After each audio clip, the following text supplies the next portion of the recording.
What's up mga idol? Magandang araw po at syempre welcome to my channel. So ayan, for today's video ay nagluluto nga pala ako mga idol ng adobong atay ng manok at saka ng balunan. Ayan, atay at balunan with carrots and green pepper. Ayan, green pepper. Ayan, thank you for watching nga pala mga idol. At syempre kung bago ka pa lang sa aking channel ay huwag mong kalimutan mag-subscribe at syempre mag-follow. So yan, napakasarap nga pala mga idol ang aking recipe for today dahil um, today is my day off. Kaya naman gusto kong kumain ng masarap na ulam. Ayan, shoutout nga pala sa aking mga kasamahan na malapit nang umuwi sa Pilipinas.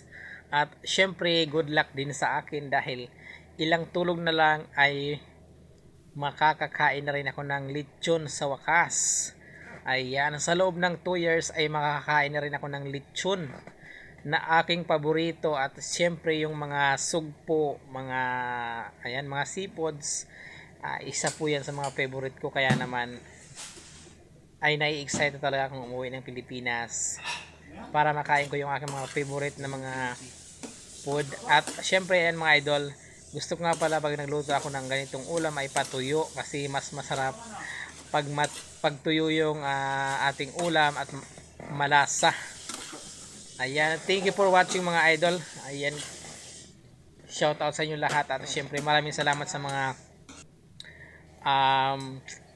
nanonood ng aking mga video, nag-subscribe, nagpa-follow at siyempre sa mga nag-share. Ayan, at sa mga kung nagustuhan nyo nga pala mga idol ang aking video ay maaari nyo din i-share upang dumami ang aking mga followers at subscribers.